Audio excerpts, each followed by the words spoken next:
This video is about the origin of the KickVic hashtag.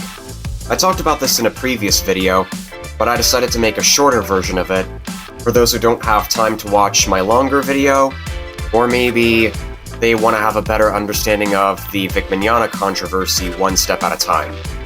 To briefly recap, Vic Mignogna is an American voice actor, or I guess former voice actor, who had a career of providing English-dubbed anime from 1999 to 2019. He's known for Full Metal Alchemist, or on High School Host Club, JoJo's Bizarre Adventure, Diamond is Unbreakable, Dragon Ball, and more. Over the years, he has become a famous voice actor. Unfortunately for him, Funimation fired him after Sony executive Tammy Denbo made a couple of investigations with Vic himself, Monica Rial, and a couple of twin ladies. But that's another subject that I'll talk about in another video. This started with Twitter personality Hanleia, aka Allison Cook, who posted a tweet on January 17th, 2019, calling Vic a homophobic, rude a-hole who has gotten away with sexual misconducts for at least 10 years, and nobody bothered to report them. Then she tweeted to Funimation, asking them why they employ a known pedophile, linking a story posted by a Pretty Ugly Little Liars user named Nyahko. Another Twitter user named Caitlin Saucedo, aka Mars Girl, apparently saw those tweets, and she tweeted, "Does this need like a hashtag or something, like, I don't know, kick Vic? Or does that evoke too much of an image of physically kicking him rather than giving him the boot? I don't know what the frick I'm doing. I don't create hashtags." Then tweeted to Funimation, asking them to reconsider hiring Vic Mignogna as a voice actor. Now, in terms of Hanleia linking the story that the poll user reported, people from I Stand With Vic have been saying things like, "It was Hanleia's tweet that started it all. Turns out she is completely confusing Vic Mignogna for someone else entirely. Illich Guardiola, to be exact, who was Monica's pedo ex-BF. So you destroyed a man based on one big misunderstanding. Kick Vic is all lies." But unfortunately, that's the irony and already an issue. What do I mean by that? Well, we're going to take a couple minutes to read Nyako's story that she posted on December 15th, 2018. "When I was 16, he cornered me in an elevator and put his hand up the back of my skirt. Vic is a predator. He had been speaking to myself and a friend online and over the phone for months before the con, and had even told us we should meet up and hang out in his room at the con. He said even if we couldn't pay for the con, we could still hang out and have lunch or something. He seemed so nice, he listened to me, and let me pour my heart out about my home life. He told me it wasn't my fault. He was so kind, and I thought he genuinely cared about me. He spent months gaining my trust and my friends' trust. He paid for our food for that day at the con, and even gave my friend a small box filled with Full Metal Alchemist merch and his CDs. Spoiler, they were Bible reading and character voices he had done. He was polite and sweet until I ran into him in the elevator. It was the end of that day for my friend and I, and we just wanted to go crash in another friend's room for a while before heading home. My friend wanted to get upstairs faster, so she took the stairs. I have a hip deformity, so I look perfectly healthy, but going up and down stairs is hard on my hips, and I avoid them if I've been on my feet all day. I was worn out, but still fully awake, and didn't see any issue getting into the elevator with someone who I felt like I knew who had been so nice to me. But as soon as the doors closed, he put his hand up the back of my skirt and fondled me. He sexually assaulted me, knowing I wouldn't say anything." On December 16th, 2018, Nyahko explained in response why she didn't think about confronting Vic or reporting the incident later on. "I would consider it if I actually thought he would remember what he did, but because of the kind of person he is, there's no way he even remembers it because it's normal behavior for him. It was just another day at the con, and I was just another fan. I wouldn't be surprised to find out if he's done this to other girls or that I wasn't the first. I first considered it when Vic married a 16-year-old to avoid statutory rape charges. In 2014, he was facing possible statutory rape charges in Texas, so he took the girl to her mom to Vegas so the mom could sign off on their marriage so he couldn't be charged. Lastly, on January 17th, 2019, Hanleia decided to share Nyako's story from December 15th. So what's going on?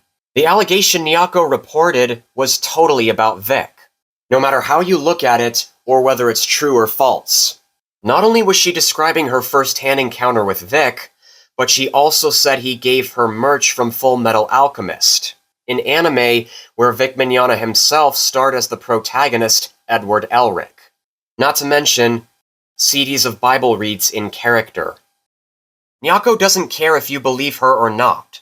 She was 100% talking about Vic Mignogna, and she was willing to speak up and stop him from harming at least one more human. On December 16th, she said that Vic was facing charges over marrying an underage girl and took her to Vegas so he wouldn't be charged. But that is not true. That voice actor was indeed Illich Guardiola. What this simply means is, when Nyahko heard a VA was marrying a teen girl, she assumed it was Vic, but in reality, it was Illich Guardiola. But this doesn't prove her story from the previous day was about Illich the entire time. In fact, now that I think about it, I have a theory. Anyone who's new to this controversy and doesn't take at least 2 minutes to read Nyako's history might get the wrong idea that Illich was in Full Metal Alchemist. He was not in Full Metal Alchemist. I've searched everywhere on his Behind the Voice Actors page and his Dubbing Wikia page, and that title was not listed in any of those. He was in an anime with a similar title called Full Metal Panic, but they're not the same show. They have different creators, and Vic played different characters in both. Edward Elric in Alchemist, and Kurz Weber in Panic. Now, is this video to say that Vic definitively sexually harassed Nyahko? Not necessarily. This is about exposing the falseness of the popular, and yet ironic, misconception that Hanleia had Vic Mignogna completely mixed up with Illich Guardiola. In short, Nyahko wrote her story about how she used to be a big fan of Vic until they were alone in the elevator with nobody present and Vic apparently groped her on December 15th, 2018. On the following day, she heard about Guardiola's arrest and assumed it was Vic. But that wasn't what Hanleia shared on Twitter. It was the December 15th story, which was no doubt about Vic Mignogna, and therefore started the downfall of his career.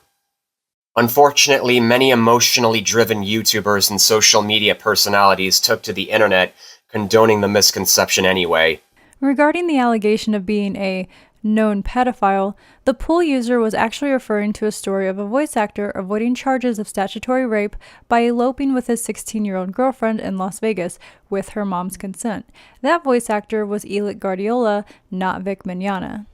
Nyahko doesn't even remember her own story properly, and even later admits to having issues with her memory. Again, we'll go into more detail throughout this video. For example, Nyahko was literally stating misinformation about Vic, confusing Vic for Guardiola, completely misrepresenting the reality of the situation. Okay, so SG Sammy has revealed that Hanleia, the one who was the true starter of the Kick Vic allegations, only started the movement out of allegations, word of mouth. I will say it's about time that she admitted the truth, but if she hadn't done that to start the night of Super Broly's release, Mars Girl wouldn't have picked up created a hashtag, and this whole coup wouldn't have started, wouldn't have come to the light. It sucks, doesn't it? But I guess that's how the internet works. People will believe anything they click on, right? Propagating a misconception that can be easily debunked with 2 minutes of basic research, and making up other unconfirmed misconceptions, all of which drown in clickbait titles and thumbnails on YouTube. But that's to be expected, isn't it? What's worse is, according to this article by Quiet Watcher on Medium, Vic's lawyers Ty Beard, Jim Bullock, and Carrie Christie decided, oh, looks like Hanleia got off on the wrong foot. It was Illich Guardiola the whole time, not Vic Mignogna. They took the misconception for granted and wrote it in their official legal document in Vic's response to the TCPA motions to dismiss. As shown, Hanleia accused A. Funimation of employing a pedophile, which turned out to be Illich Guardiola, not Vic, and B. Vic of being rude, homophobic, and creepy, but not of sexual misconduct. Hanleia's tweets do not evince publicity surrounding the controversy. The pedophile referenced in Hanleia's tweet was not Vic, belying this tweet as evidence of public controversy involving Vic, his participation therein, or that he sought publicity surrounding the controversy. Indeed, Vic has abusive or harassing behavior. Moreover, Mars Girl showed that the underage sexual assault story was not about Vic, a fact established in 2014. Meanwhile, Quiet Watcher describes the rest of the document as missing case citations, having unfinished footnotes, poorly crafted arguments, and a general unfinished nature of the document. But going back to the false belief that Hanleia confused Vic for Illich, it shows how lazy and incompetent Vic's lawyers are. They couldn't bother to take 2 minutes to look into Nyako's history to see which client she was talking about. When you are handling a defamation lawsuit that seeks at least $1 million, when you are trying to fix your client's career, you need to be fully aware about everything. You need to know every single allegation that was put forward against your client. You need to do some very extensive research about them. You need to memorize all of them. Nick Rekieta created a GoFundMe campaign called Vic Kicks Back. He's paying them to support Vic. And they couldn't bother to take a couple minutes to pay attention to who Nyahko was talking about. Unfortunately, I've heard that Nick Rekieta is not a very bright guy. Things like Nick being a vitriolic, aggressive loudmouth, using Vic, Monica Rial, Jamie Markey, and Funimation for his YouTube-based culture war agenda. Not giving proper legal advice. Among his claims for the Vic appeals is that Funimation is guilty of defamation because Sony HR's investigation actually found Vic innocent and Funny lied about it, that Jamie, Monica, and Ron are all employees of Funny despite all available evidence, dismisses Monica's stories as lies because she thought of Vic as a friend, and that if Vic loses on appeals, that is equal to defamation being dead in the state of Texas. And that Rekieta is apparently a con artist scamming Vic supporters out of their money. Even Vic himself admitted that he doesn't care about that. So why is it that you don't feel a desire to make sure that money that's being collected in your name is spent properly? Objection form. Because I didn't start it. Okay, so if Mr. Rekieta is some kind of con artist, it's okay that he takes money from your fans because you didn't start it. Objection Fair form. point. I have no knowledge of Mr. Rekieta being a con artist. Objection non-responsive. If Mr. Rekieta is a con artist and he is just taking money and doing whatever with it that is coming from your fans, not your problem. Objection form. I have nothing to do with it. Okay, so not your problem, right? Correct. All right. Now, like I said, I'm not necessarily here to say that Nyako's story is 100% truthful, but if you want my opinion on whether or not I think it's possible, honestly, yes I do. This is because he admitted that some of the things he was accused of, and 16 legal affidavits submitted by his victims told their stories about their experiences with him. To highlight a few of them, in 2015, he took twin ladies, Elizabeth and Teresa Yost, to his hotel room to, quote, sleep with him, end quote.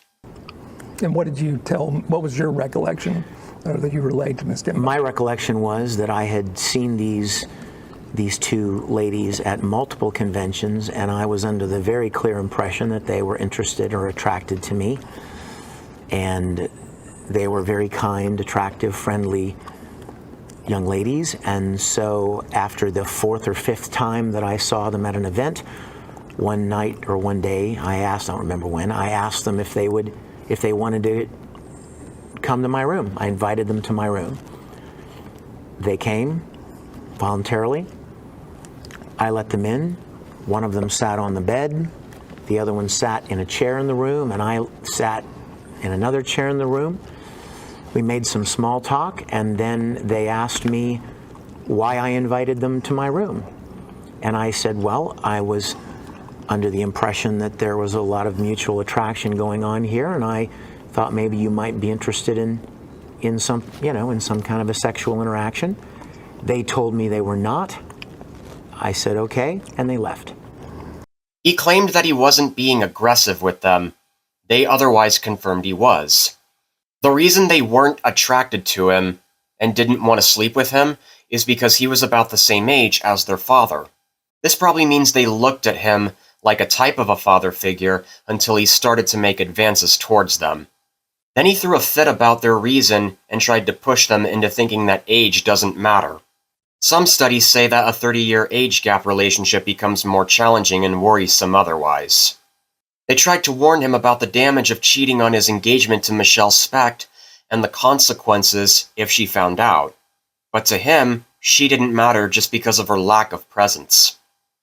At that point, the twins started to get more scared, tear up, and Vic finally realized they were never attracted to him. Before they left, he asked if it was alright to kiss them. Since they told him not on the lips before, for some reason, they thought on the cheek. Still frightened, they didn't say anything, and he ended up forcibly kissing them directly on their lips, which they did not consent. Ever since, they've been trying to avoid him. That was until they unintentionally ran into him again in 2017, where he acted sarcastic and rude to them, and they've been hearing more stories of his bad reputation. Then in 2019, Sony executive Tammy Denbo managed interviews with them on the phone and concluded the twins' story was credible. When Michelle Specht found out about his unfaithfulness to her, she wrote him a long email expressing how heartbroken she was. She stated that he had countless of relations with not just friends and fans, but acquaintances, strangers, and hookers. Accused him of using charisma to make him look sincere to seduce them or proposition them. When he was, quote, too busy working, end quote, to spend time with her or her family, he spent most of his time going on dates and spending holidays or birthdays with other women that weren't her.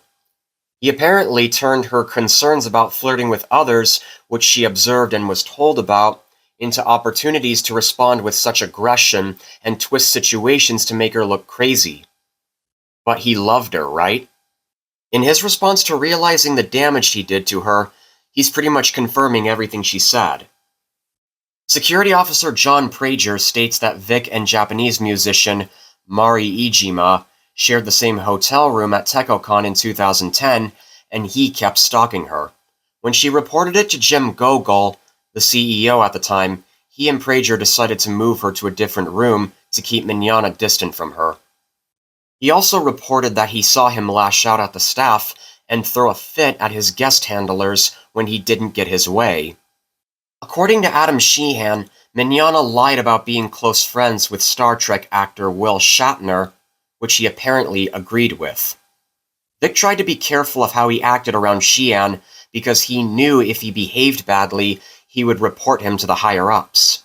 Vic was also close friends with Todd Haberkorn, as was Adam, and suspected the former was hurting his reputation. Haberkorn has not come out to his defamation case to defend Vic. This makes me wonder, was he pretending to be his friend to keep it professional, or was it because he just found out what kind of person he really was? Last but not least, all mentioned defendants and various others say that they heard countless stories about Vic behaving and touching women and minors inappropriately.